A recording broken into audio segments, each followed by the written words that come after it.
if there was any regret, it would be not being able to be as present as I needed to be. Do you ever wonder who you were before you became who you thought you were supposed to be? This has been the yearning question of my life.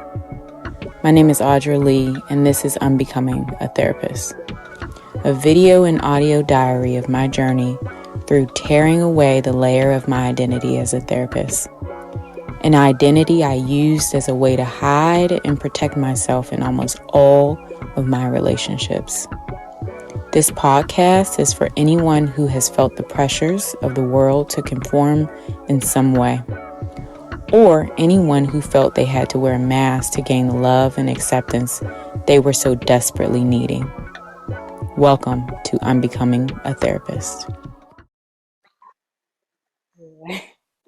Sound like you're ready for your confession. Well, the electric chair.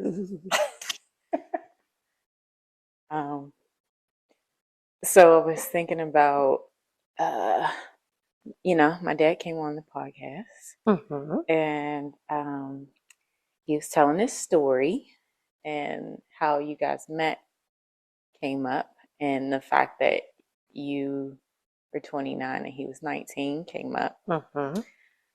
And, we all were just like, okay. So I wanted to give you an opportunity to, speak on it for yourself, because it's on the podcast, and I said I'd give you an opportunity to say your piece as to, just like how you made sense of it. Well, first he lied about his age. Make that sense. I don't think he said that part. I'm sure he did not. It wasn't just me taking his word for it. He actually had an ID. Oh, what? He had an ID that said. This is all information he did not say. Right, wait, that said he was. It said he was about 24. Yeah, so he had. He said, "Here's my ID." He had. I don't know if it was his. It was a picture. I don't. It's been. You're 30. You're 30. What? 30. So it's like a little fall right now. Mm-hmm. And so, but we talked a lot. And I was trying to navigate, understanding my mother's disease. Mm-hmm. I was working. I got there. I was trying to, find a job. I got a job. I think I worked for Access downtown. And then I was having car issues. And your father would come and pick me up at times from work. And the amazing thing was that I had noticed that guys my age, they didn't have time. When they found out that I was dealing with my mom and I was trying to take care, they really didn't have the patience or the time to really, want to stick around to deal with that or deal with me with that. But your father, even though he was younger, I didn't realize how young at that time. Even though he was younger, he was very kind and very patient about, me.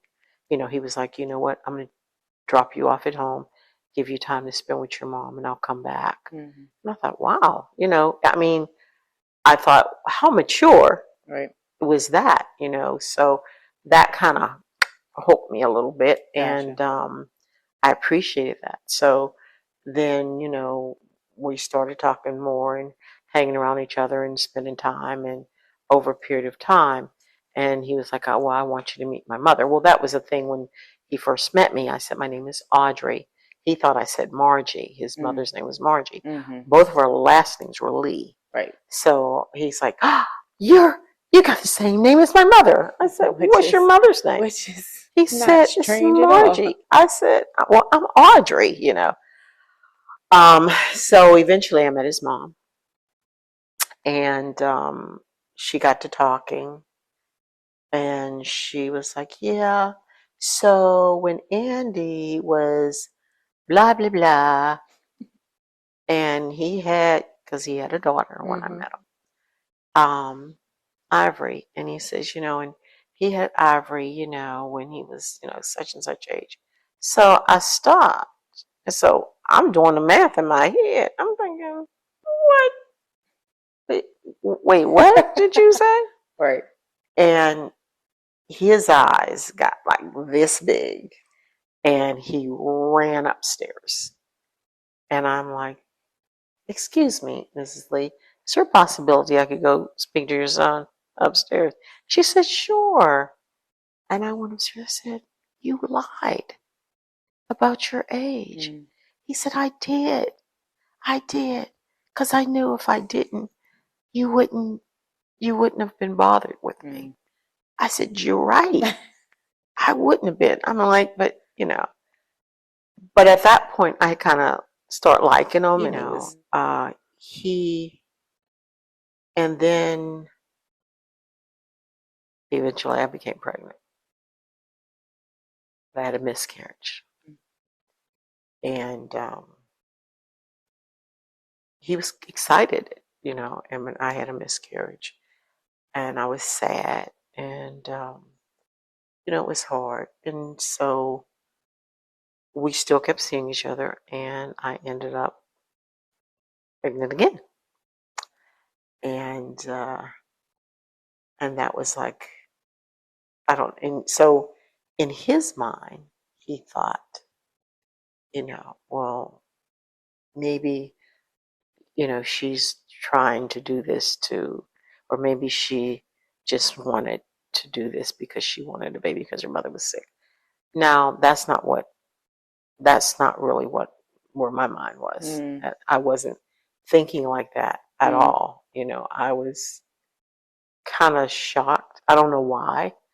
I don't know why I was shocked. I was shocked. I guess I think at one point I don't know if I was on birth control or I wasn't. I can't remember. And because it hadn't happened, and I thought, okay, I'm okay. I'm not. And then it happened, and so I was surprised, and I decided, I'm going to have this baby because I don't know. I don't know if I'm going to get married.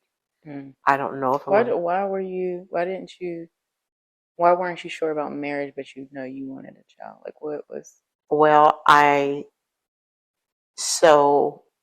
I knew I probably wasn't going to marry Andrew because I knew he was young, and there was times he'd say, "You cry a lot," and sometimes I would be sad because I felt like he needs to go and grow.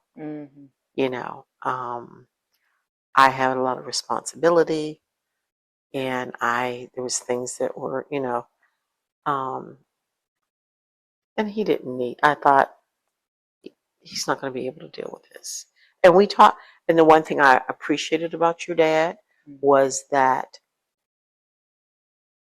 even with the age difference, I could reason with him for the most part and talk to him.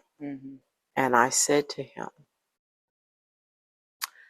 because he wanted to get married at one point, he didn't want to have another child and not be married to the mom. And I got that. I understood that. But again, I knew he needed to go and grow.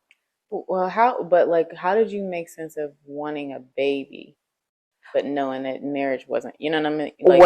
I was, again, like I said, it wasn't something I planned. I didn't plan for a baby. But once I found out that I was pregnant, I wasn't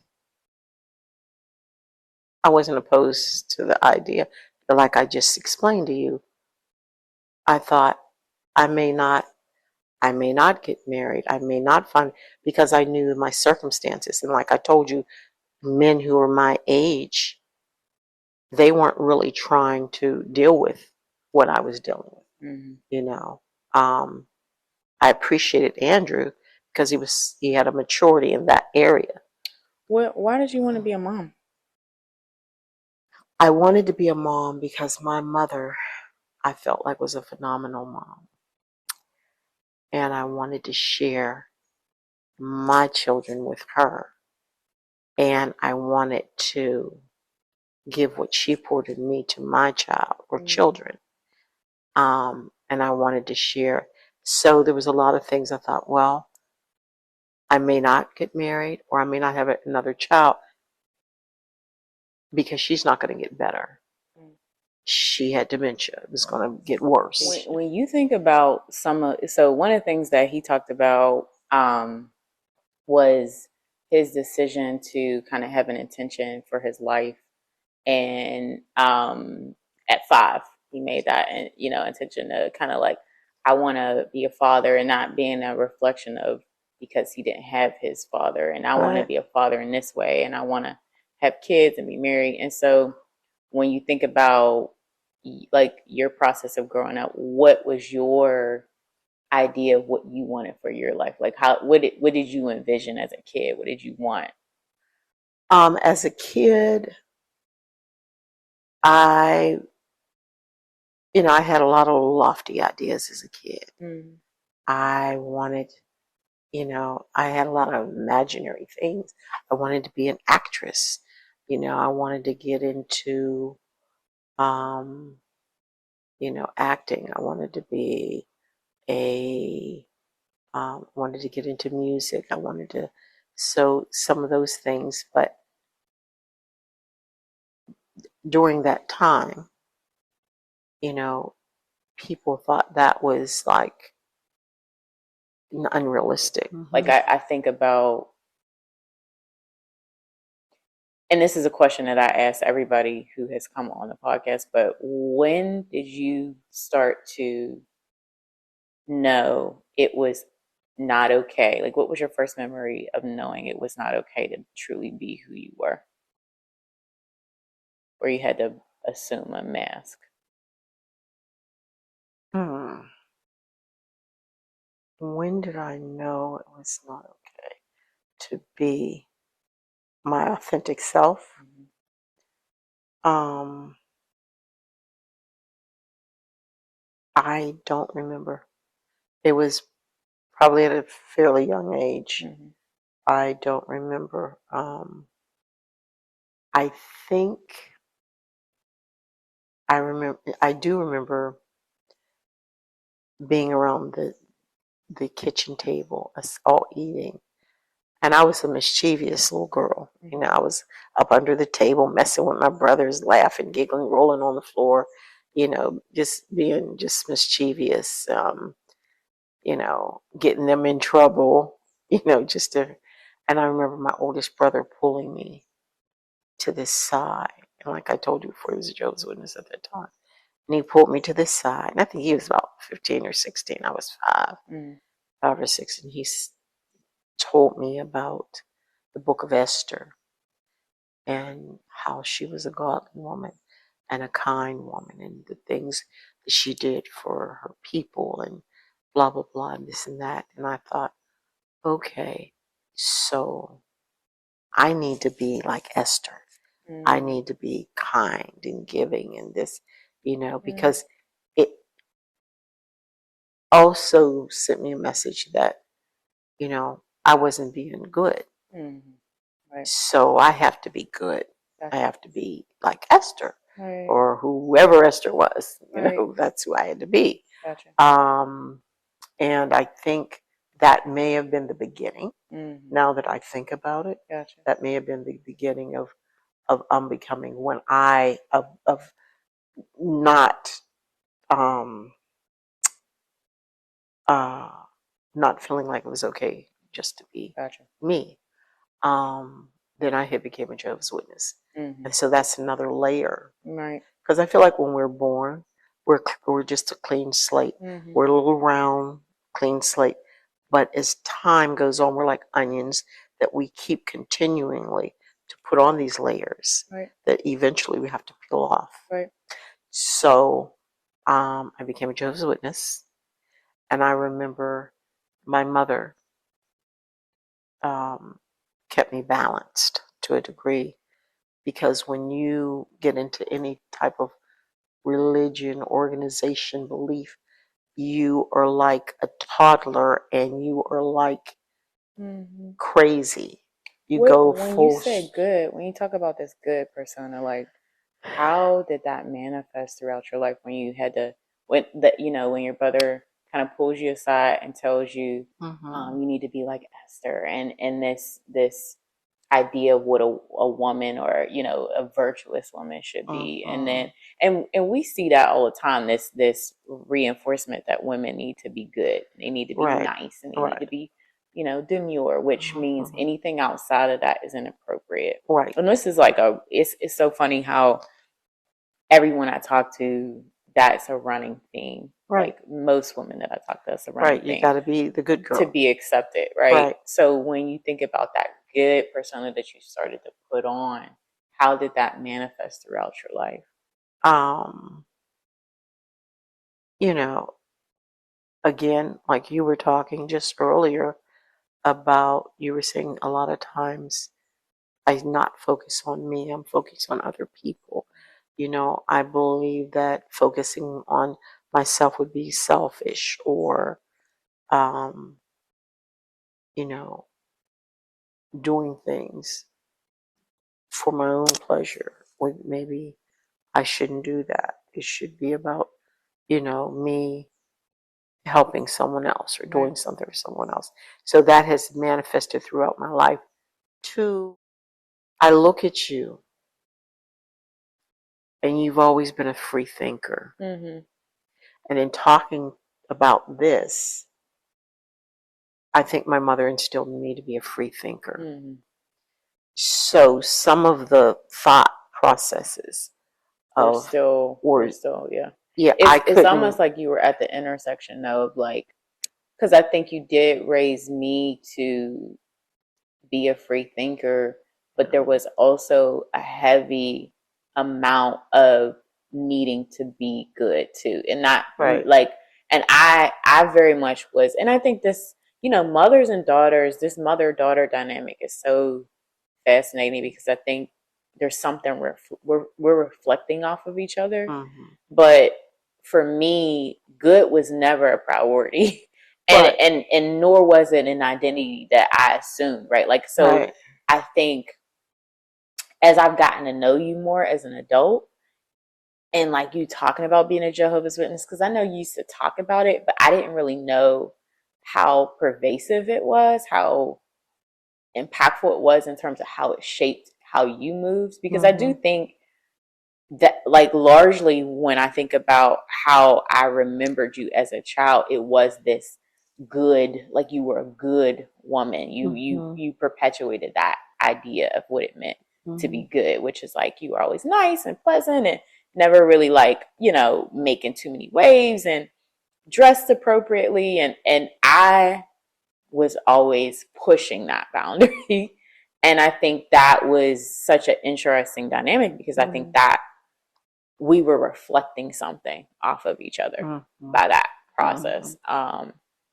Yeah. And So I don't know. I yeah, mean, what are your thoughts about that? I think you're right. And I think, again, I think we talked earlier about, um, parenting and being a parent, and it's scary, Yeah. and you have to be, it's not for the, not for the, what, weak of, what did they say, weak of heart, Right. um, uh, or you have to be kind of courageous in some areas. But I knew that there's always a time when a, so we as parents sometimes we raise our kids, and then when they become free thinkers and doers, and they become teenagers and they have their own thoughts and they're kind of rebellion, and every generation goes through it. Mm-hmm. So I kind of knew it was kind of coming, gonna come. What was it like for you with me? And this again, like, I think when we talk, sometimes we have different perceptions about the, like, looking back. Right. But from my perspective, I think there has always been a dynamic of like deep love, but we've also had a lot of tension in our Right. dynamic. Right. And Right. that has been something that over the last few years we've been trying to figure out more Right. intensely. Right. But I wonder for you, what was it like as a parent with like a child that kind of lives as with you as my yeah, child. yeah, me No. who was like that, you know, and I've always kind of been this way, like always questioning shit, always, like you know, always pushing the boundaries, always, like, even at 3, 4, you always, right. You know. What was that like for you? It was challenging. That's it was fair. Challenging because I always thought that I'm going to have this little baby, and I always wanted a girl. And so when I was pregnant, I didn't want to know. I wanted to be surprised, just in case you were a boy. And so gender is a construct, so it doesn't even matter. So I was happy to have a little girl, and I thought she's going to be pleasant and agreeable. You almost made me spit my and wonderful and great. You were none of that. You were. Wow. When you were a baby, I mean, I loved you, and you were lovable. But even as a baby, I would have to. I put you in the car seat. We talked about car seats. I put you in the car seat. You cried every time I would stop for a red light. So I had to pump the brakes just to make sure you'd be all right. You were caring, even as a baby. I remember. How was it for you? The challenging part. The challenging part was I didn't expect you. I didn't expect. Yeah. I did, but I didn't. Yeah. Because so again, in the perfect world, I thought, oh, you were going to be just like me, and we were just going to hit it off really great, right? I also knew that you were your father's child, right? And I remember being pregnant and saying, "Listen, little baby, don't come out acting a certain kind of way, or whatever." What was the kind of way? Well, you could say no comment. I would say, just, be a little more thoughtful of others. I want you to be more thoughtful of others. And there was a concern that I would be too self-focused, too self-involved. Because selfish also is something that you don't like. Yeah, that I did not like. So it was challenging. And, you were definitely different in that way. But you were your own person. What did the challenge, because I really never got an understanding of what you went through behind the scenes. Probably behind the scenes, wanting to understand you. Okay. And feeling like you didn't. Like, just where you were and understand who you were, I tried to not kill or smother that person that you were becoming. Like, I always tell the story about how you're dressed, or how like Punky Brewster met, I don't know, Frankenstein. I don't know. You had all kind of different things going on. No, look, not Punky Brewster mixed with Frankenstein. No, I'm not Frankenstein, but you know what I'm saying. It was all kind of stuff. And you were trying to find yourself. And I remember my cousin saying, Audrey, what does Audrey have on today? I said, listen, she's expressing herself. Right. Leave her alone. Let her express herself.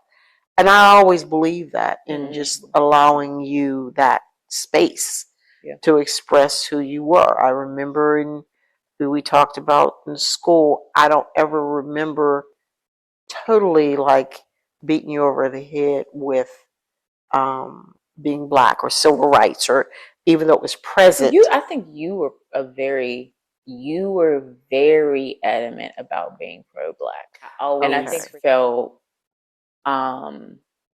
there was so much love in our dynamic, but I never really felt like we understood each other fundamentally. I think we were like, what?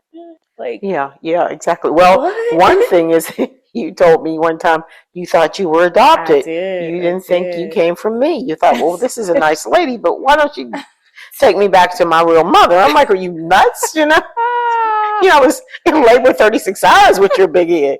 So how were you talking about? I did think I was adopted. But you thought you were adopted because again, it was the complexion thing, I think it was complexion, but and everything. I think we have, again, I think there's like a reflecting of each other, and I think the older I get, the more I understand you as a woman. And I think growing up, I didn't get it. I didn't get it because I seen you as like this. I never felt like I could access you. I never felt like I could access really who you were. You just seemed like good, but not really present. I remember, and you're right, and we talked about this recently about my being present because I had a mother with Alzheimer's. My father came back; he'd had a major stroke, and then I went to California, took you with me in tow, because my uncle had no had any children, nor had he ever been married, and he had cancer. He had prostate cancer, and he was going blind. So I took him from California and brought him back to Pittsburgh to care for him. So there was a lot of moving parts, and you were right. I guess I felt like I was doing what I needed to do. I was being that good person. I was being the caregiver. I was trying to be the mother, the daughter, the niece, the whole thing. And it was a lot. It was a lot at 30, whatever, 31, absolutely. 32. It was a lot. And I mean, I think watching you try to balance it out, all of it out, has definitely made me make a choice that I didn't want. To see you juggling everything seemed impossible. And I, again, like as a woman now, I look and I think, I don't even know how you made it through. As a kid, I thought I didn't know how to connect. I didn't feel that. And so it's like these, one of the things in my process of unbecoming has been like, letting go of the expectation of what your parents needed, what you wish they should have been for you, to be able to be who you need to be. And starting to understand that for myself has given me more of a bigger picture of you as a woman. Because now I'm like thinking, oh, if I was 25 and this happened where my mother had Alzheimer's, and then I had to take care of you at 29, and then have a kid, and then take care of other people, all these other ailing, people, relatives, but I also think one of the things that we've talked about too is the ways that the distraction that happens from doing all the things, like the doing all the things is a distraction. When you do too much, you're not effective as you'd like to be with anything, and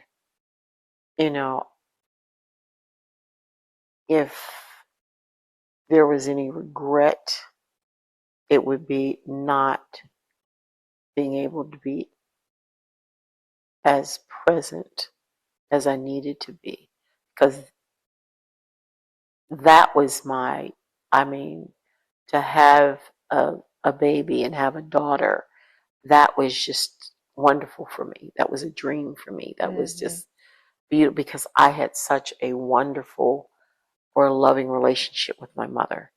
If you've seen her, you've seen me. We were like connected at the hip a lot of times, and we did a lot together, and I could confide in her about everything. And that was one of the reasons I wanted a child or children because I wanted to continue that with my children, and I wanted to share my my children with my mother had she not gotten Alzheimer's, because she was always funny and wise, and and a lot of who you are reminds me of her, you know, um, we in a talked about way.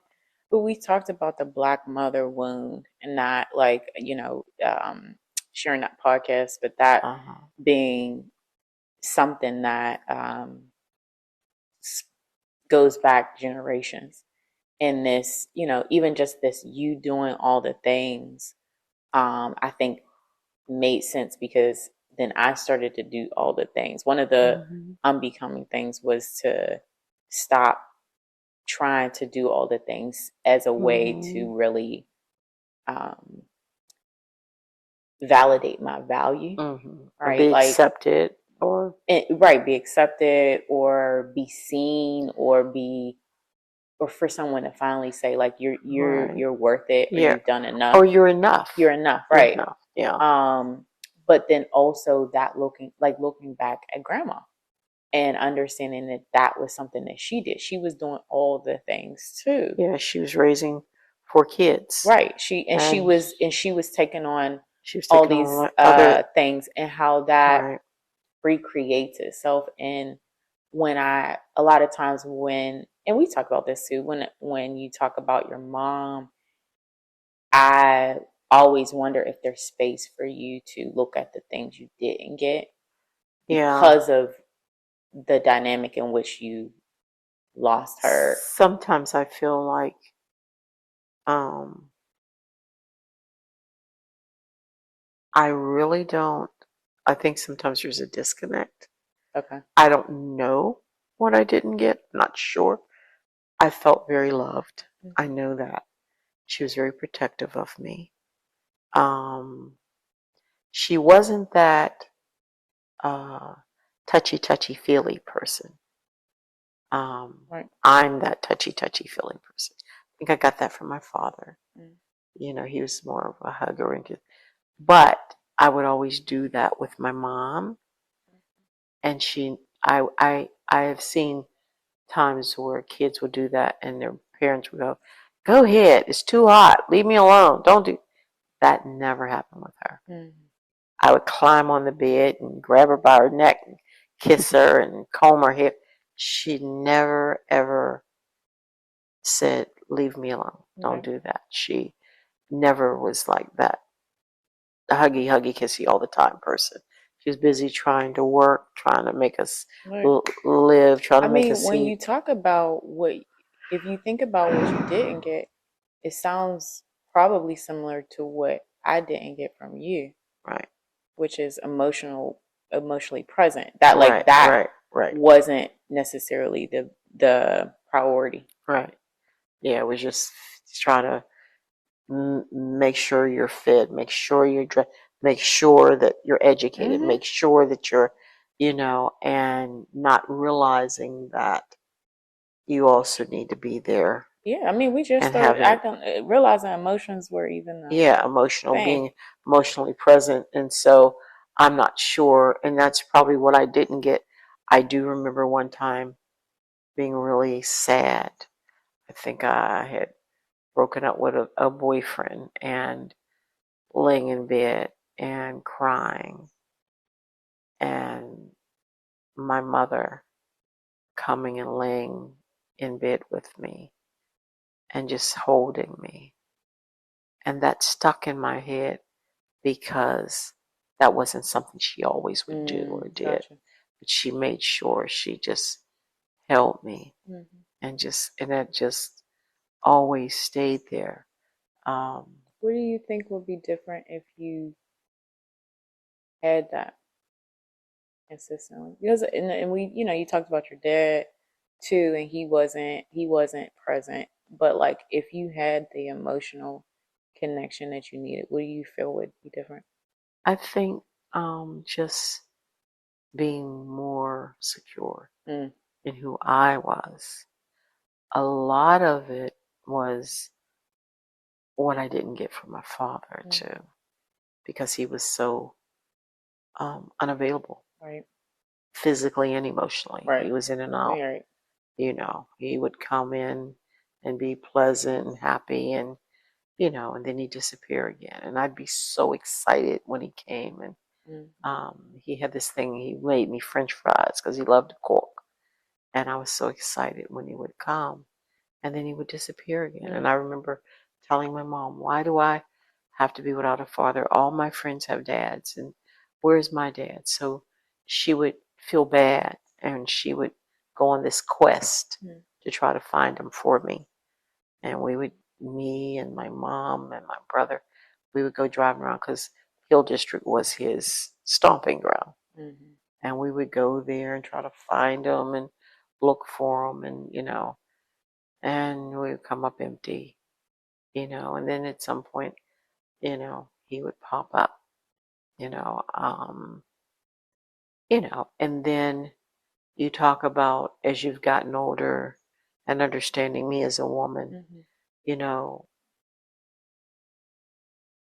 being a child or a child of an alcoholic or, an adult child of an alcoholic, there's a lot of things you realize I had a lot of resentment toward him. So it went from being happy to see him, that when he came as I got older, I resented him. What is he doing here? Right. Why is he here? Why'd you let him in? What did you do? My mother was very,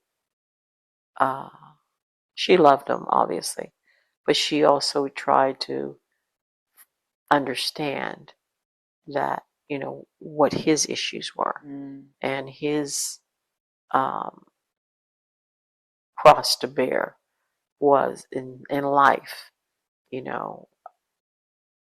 Mother had 7 kids and gave them all away.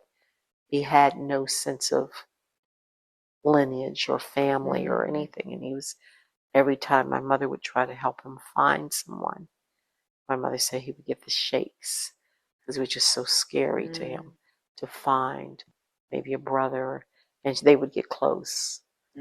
He had a sister named Audrey. He had, I think, a brother named Robert, and he had, and they were given away. She just gave them away.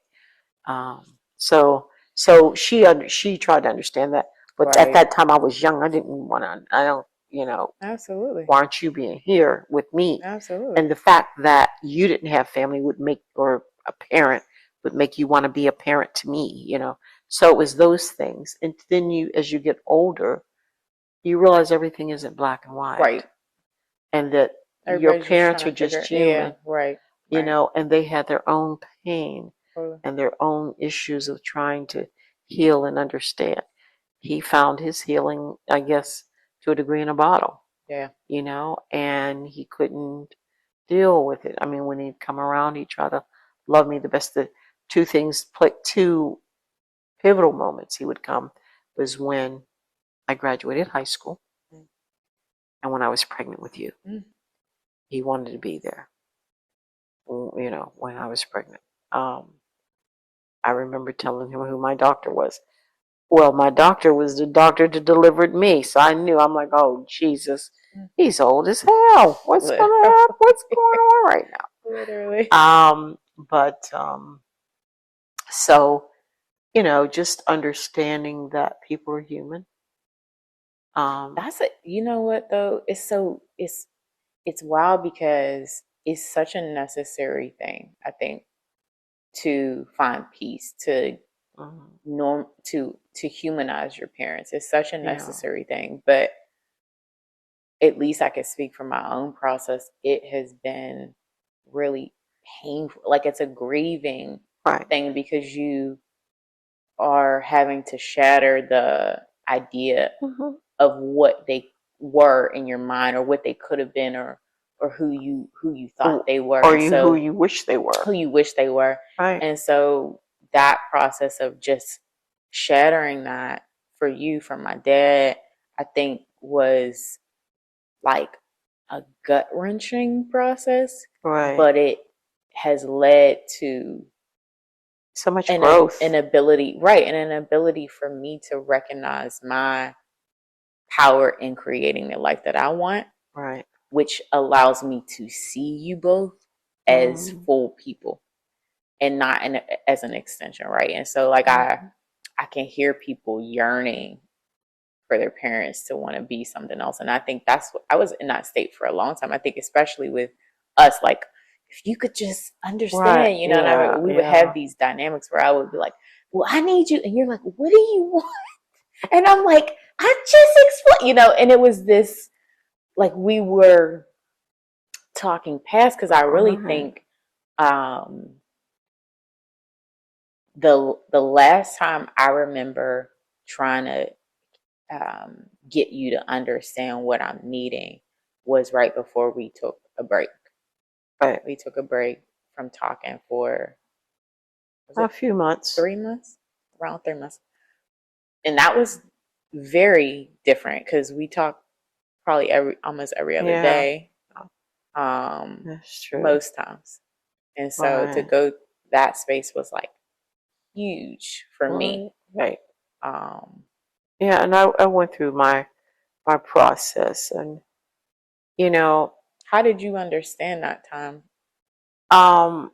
There's a saying that sometimes you have to tear down to rebuild. Right. So we had to strip away the old. I agree. To build up the new. Yeah. And it helped me understand some things of what you were feeling that I didn't understand, and to respect where you were. Yeah. Respect what you were feeling. Respect the fact, because we as parents have a tendency to say that didn't happen, or oh, I didn't do, oh, that's not true, or oh, you're crazy. I was I was your parent, and I was a good parent, and that's all you need to know. Right. You here, aren't you? You live, ain't you? You did? You did. You did. You know, what's the matter with you? I had to step back and look at that, and look at some of the things that you were saying, and reflect, and think like, she's right. There was times I was not present. I was so overwhelmed and busy with so many things. And I realized that there was times that I wasn't, and I needed to be. And for that, I'm so sorry. And for that, it made me sad. But it also made me hopeful. Yeah. That I can now be that for you, and be there for you. And because you never doubted my love for you, but it's just showing up for you, showing up in the way that I always wanted to show up, but somehow always got sideswiped by stuff, situations, family, relationships, you know, just trying to navigate life. So I think that we're in a good place. I agree. And I'm so glad for that. I remember taking the space and knowing there's these moments in my life where, like, I'm at a fork in the road of a tough decision, and I know if I don't make the hard choice, I'll almost have to repeat the lesson again. And I remember it being so clear that you have to take space in order for you guys to grow. And that was devastating and scary. And I remember and hopeful mixed up in that too. But I remember Brian saying, I'm supporting you, but oh God, if anything happens in between this time where you're not talking to your mom, like, he's like, I mean, but I'm supporting you, you know. Right. And it was scary for him. He was terrified, right? He was terrified, right, because of the experience he had of losing his mom. Right. So it made it like a very heavy choice, but it was also like, I know that if we don't take space, we're going to keep going around and around in a Well, it circle. was scary for me too because I thought the same thing. If I mean, I'm no spring chicken. Something happens to me. You is vibrant. Oh, geez. And so I knew that worried me too. But I also knew that you needed that space. I needed that space, and I needed to reflect about how you were feeling and understand it. And I needed to let go. Like, one of the things that being in a partnership, particularly with Brian, because he will always tell me like about myself in a way that I can receive it, but like he's always kind of reflecting,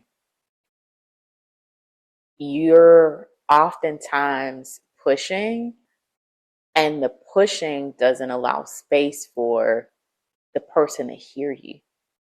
And I think that was something that was huge for me, was like, I'm trying so hard to get understanding, is really to be seen, to be seen, to be accepted. That's what we're always trying to get to, right? I'm not like, understand me, see me, really, but also like the method in which the urgency and the desperation and the anger and the frustration was, it's almost like you're screaming and no one hears you. Absolutely. You're inside going, hey, absolutely. Don't no one hear me? Knocking and banging. But it also wasn't helpful. It wasn't helpful for, it's like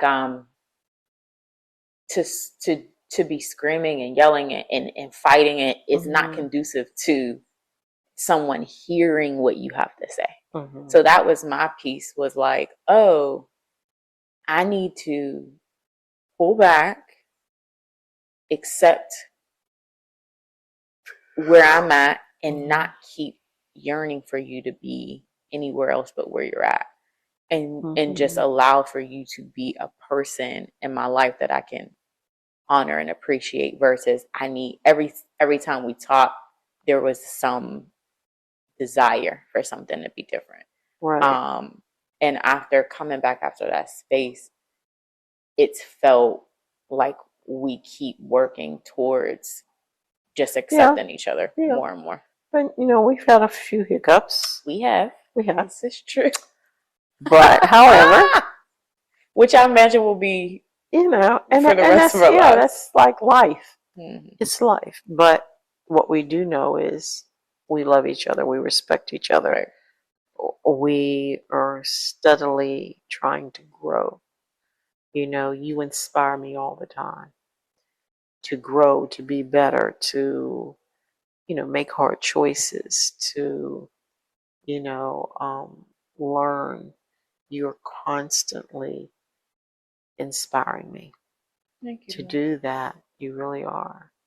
And I'm just so proud of who you are. Sometimes I think, maybe I did adopt her. Where did she get this stuff from? What baby is this? But no, I'm just really proud of you. Proud of who you are. Proud of who you are growing to be. Thank you. Proud of just intrinsically, you don't try to be a good person. You are a good person. You have your boundaries, your values, and they're very solid. And that's just so admirable. Thank you. I've always told you that anyone that had you as a friend really has a wonderful, wonderful friend in you, because you're loyal and you're real, and there's no guessing with you. You will definitely let people know exactly how you feel. So, and that's what you want in a friendship. Yeah, that's what you want. Yeah, that's what you want. I think about, because we're talking about interweaving our relationship into this process of unbecoming, and I think we've unbecome, of what our relationship was to be able to be present in what it is now.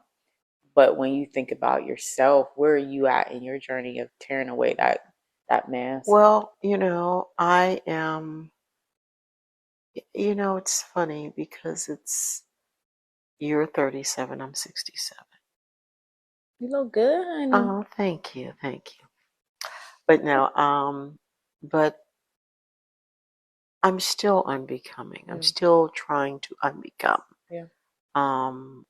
That people pleaser or that savior for everybody else in the family. Learning to say no. Yeah. I started learning that. There was a time where every time a family member called and said, Audrey, I need, I'm like, okay.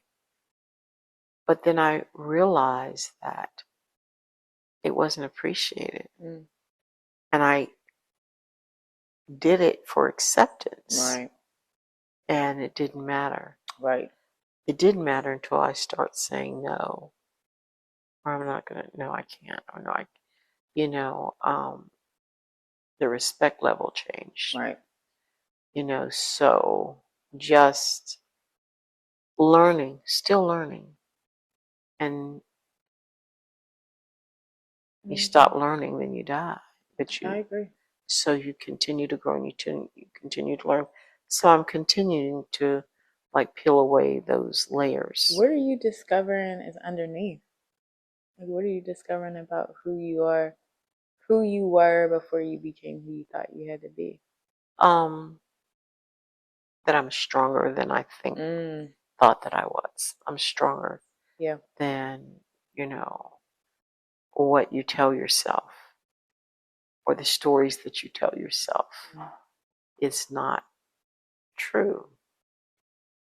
Sometimes you lie to yourself and you say, I can't do this or I can't do that, or I'm not strong enough, or I'm not smart enough, or I'm not good enough, or those are myths that you tell yourself. And so peeling away, I don't need anyone's approval. Hello. Okay. Yeah, I don't need anyone's approval. Well, good for you, Mom. Because, I approve of me. Right. I'm Audrey Lee and I approve this message.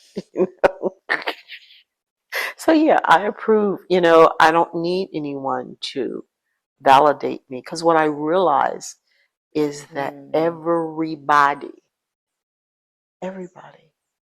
is trying to find their place, get their footing, to be accepted, to be, sometimes we build these people up, we look at them, we're like, oh my God, I want, they're just like bigger than life. And I want them to accept me and to acknowledge me because they are who they are. Right. They're so confused. This is very true. They're so very confused. True. I've learned that a couple times meeting people who you put on pedestals or heroes. You're like, oh yeah, right. They're so confused. They're trying to figure out who they are. So, as we all are. So to twist ourselves in pretzels and try to twist and turn to why, they're either everybody's not gonna like you. Right. They're either gonna like you or they're not, and it's okay to, but you don't need approval. I do empathize with a process of being seen as likable and good, and then having to find your own voice in that and let go of being likable, because I imagine that's a hard thing. I was coming from the opposite. I wasn't ever, that wasn't my experience, right? Being likable or being good or desiring to be. But just, I think just naturally, innately who I was not something where people were like, I was polarizing in my identity, right? So it wasn't something that people were like, wow, she's just so likable. Some people loved me, and then some people really didn't. Well, I feel like the people who knew you and knew themselves, and they could see the authenticity and the realness in you because they were real and authentic themselves, could appreciate you. Yeah, but what I'm just speaking to, like, I don't know what it feels like to have been likable and then having to kind of go through a process of making waves and to find my voice and be and honor my voice, because I was coming from a space of like, I already had an experience of not being liked. So it made me lean into it even more, right? And so there's this way where I think, like you'll say all the time, like, I love that your tenacity and being direct and saying what you feel. But I think there was some level of ease in that because I had it ripped off that, like, not being liked was a freedom in ways. It created a freedom to just be, because I'm like, oh shit, people don't like me no way, so I might as well say what I feel, right? Which then I think manifests into just being able to say the thing, but I do recognize that, like, that's a hard thing to move through. That's a hard thing to not have that experience and then have to tear that away. For me, I mean, I've been liked, I've been not liked, I've been not liked for just the same way as you, for no reason at all. And a lot of times, I realize as you get older and you understand that it had nothing to do with you at all. It had everything to do with who they were, who they perceived you to be, and how you made them feel uncomfortable because some of them wanted to be who you were. And the fact that you had a freedom to be yourself. You had a freedom to speak your mind. You had a freedom. And that makes people uncomfortable. And scared because they were told they couldn't. They couldn't speak their mind, or they couldn't be themselves, or they couldn't. Because again, like me, you were told you had to be a certain way, or you had to be good, or you had to be da da da da da. I always admired people who were able to speak their mind. I would speak to a degree, but I'd bite my tongue because I, again, didn't want to hurt anyone, or didn't want to. I think as I've gotten older, I speak more of my mind, a lot more. I say kind of what I feel or what I think. There's times I hold back, because, that movie, I want the truth. You can't handle the truth, so you hold back like, you're not going to like this. I'm not going to say this. When you don't hold back? When I don't hold back? Well, yeah, there's times when I don't hold back. Wait, I remember, I just think about funny story, our wedding. Oh boy. And you took a weed gummy. Yeah. My new son-in-law gave me a weed gummy for the first time in my life. Was that like planned? That, like, what? I don't know. He was like, he just was passing them out. At the wedding dinner. After, like, oh, this tastes good. Like a little mint and something. Oh boy. You were so funny. You were saying all kinds of stuff. The things. I remember my dad being like, "Oh, your mom is she's just blatantly honest with that edible in her." Oh my goodness! I had to the thing about that is that edible that it was like a truth serum. It was a truth serum, and so you're fighting your high. Because it makes you say everything. I love it. So it's like, oh, I can't say that. So you're fighting against the high because the high is just letting you just go regurgitate. I remember calling your wedding cake a shabby chic. Oh, you did. Because we had a cake that was it's like a naked cake. Right, it's like a naked style. Cake. It was a little naked but it cake. was it didn't have icing on all the parts. Look like look like a walls of a distressed house or something. I don't know. But anyway, yeah, that was fun time. That was a fun But time. I'm like, I think I tried one more time, but again, I was always fighting against it because it was like it's making me too honest. It's making me say too much, and I don't want to say too much, because it's like that's just woo, And so I was battling against it. But yeah, that was when I didn't hold back. Wasn't that day, but that was like induced by the gummy. When do you and when have you felt free? When do I or when have I felt free? I don't know if I've ever felt totally free. Okay. I don't know if anyone ever feels totally free. And if they do, I'd like to meet who they are. Have you ever felt totally free? I think in moments. In moments. I think yeah, in there's moments I do. You feel free. I feel free when, again, I'm able to be myself. Right. I feel free when I have time to myself. Ooh, I have this time to myself and I can enjoy the people around me that I love. Yeah. I feel free. Knowing that you're loved. Yeah. It makes you feel free. And just not feeling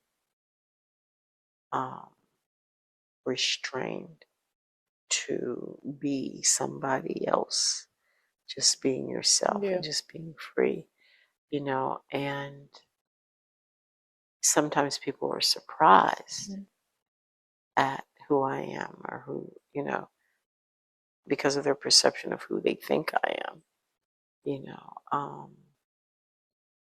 but just being free is a wonderful thing because being free, it's from not being restrained, not feeling like you have to put on a mask, not feeling like the people around you love you and support you. Right.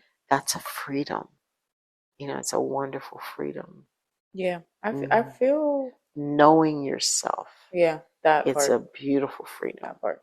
I think that's definitely what. Yeah. It feels like I'm entering an era where I am able to experience it more often than not, which has felt nice. And I feel like life is ebbs and flows, but I think just acceptance brings me to freedom, like acceptance, yeah, everything, like where you're at right now, your body, your weight, your hair, your skin. We talked about, like just being in a space where like ruminating on like, oh, is my skin getting dry, and like, and just being able to accept where it's at to be able to get answers to where I need to go. Yeah. Not thinking too far ahead. Right. Not doing the thing of like, I have a 5-year plan, I have a 10-year plan, but just kind of being present in this season. Free yourself from checking those boxes. Right. That because it drives you crazy. Right. Because there's a saying that God has a sense of humor when you're planning, making plans, and then life happens, and you never can predict. So you're checking these boxes. Right. So what happens if you can't check that box? Right. Then what do you do? What's your plan? And I have been able to, for the most part, for me, when, they said, life happens and you have to take the lemons and make lemonade. I've been fortunate enough to be able to say, okay, let's pivot this way. Right. Since I can't do this, because I always feel like there's always an alternative and always an answer. I see so many people talk about faith. And I have my faith and my faith and my faith, and I'm just, I'm full of faith. But then as soon as something happens or a catastrophe, or, it's like, oh my God, what am I going to do? The sky's falling. It's like, wait a minute, sit down for a minute and tap into that faith that you say you have. Right. And just having faith that you can come out of this, or you can figure this out, or you can see how you can make it work in another way. Right. Yeah, I think some of the things that you've given me that I'm really thankful for is, a couple things that I realize the older I get, the more I realize how important they are, which is the ability to dream. Huge, huge. And I think you take it for granted, because I think you really opened up a space where I could dream. And I thought everybody had that space, and not realizing it was a luxury to manifest and dream and think about things and think about what could be possible for my life. So I feel like you really gave me that wide open space to believe literally anything is possible. And then I think, mixed with my dad, like being like just so determined and like, you're like, fuck that. You can have anything you want, that audaciousness. So that has made me feel like I really do feel I can tackle anything. And then the faith piece, which is, you don't always have to see the path forward to know it's going to be okay. And okay doesn't always mean devoid of pain or suffering, but it means you have the ability to take what is happening, gain a message, learn what this season is trying to teach you, and then apply it and use it for your betterment. Like that is something I really attribute to you, and and my father, and I appreciate that. Thank Those you. lessons have been so beautiful. I have to say I appreciate your dad. Yeah. For his tenacity and his wanting. I always say I love him for the way he loved you. Yeah. And the way he always believed in you and always wanted, the best for you. And I appreciated that. I appreciated the fact that I could always go to him. I always tell people, you can co-parent. If the two parents are of a sane mind, hopefully, and they can communicate, you can co-parent, and we parted ways when you were 2.5. And but as time went on, and it was not easy at times, from different various reasons, but if I needed him and I called him and I said, hey, this is what's happening, I need you, I need your support, whether it be at the school or whatever, he was there. He would come, he would, be right there. And I remember, at Good Shepherd, they were like, oh, Miss Lee, you need to call in, or, Audra walks with a sway. He was like, she's black. She has rhythm. He was always like, he always had my back and your back when I needed him to be there, and I appreciated that. When you think about, one, I just want to say I'm thankful for you to come into this, and in all honesty, transparent, in a spirit of transparency, we were supposed to do this a whole year ago, and it kept getting pushed back. And I think one, we took a break from talking, so there was that, like, we were about to do that. Right. But then I think there was just a lot of conversations that we've had over the last year that were so necessary for this conversation to happen. And Absolutely. This is probably the most vulnerable interview for me. Okay. Because, it's complex. It's a complex dynamic, but I really mothers do and daughters are very complex. Yeah. We're women. We're complex anyway. Right. And I so love having the ability to communicate and to grow. That's so important to me. I never had sisters. And so sisterhood, womanhood, mother and daughter relation, it's really important to me. Relationship with women in general are very important to me. Right.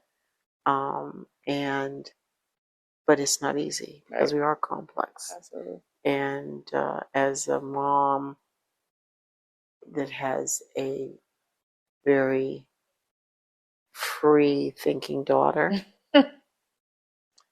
who's going to say what she wants to say, tell her truth, be very vulnerable and open. And there's times it's like, whew, whoa, that was something. You're clutching your pearls. You're like, okay. But I appreciate that because you were just so authentically you. And that's such a beautiful thing to be. And so many people try to achieve that. And they find I think it hard. something that, when you talk about what's underneath the master you, I think the thing that I see is such a complex human, a complex person who's curious and strategic and open and desiring to grow and determined. So the more I get to see you, the more exciting it is for me to get to know you. Thank you. Yeah. And I feel the same way. I feel the same way. Thank you for coming on. I'm so blessed to have you. Thank you. Thank you. I love you too. I so appreciate you. My baby. Hey, it's your host, Audra. Thank you for listening to the Unbecoming a Therapist podcast. I hope you enjoyed this episode and make sure you comment, subscribe, and rate the show. It means the world. You can keep the conversation going over on Instagram at Unbecoming a Therapist. See you next time.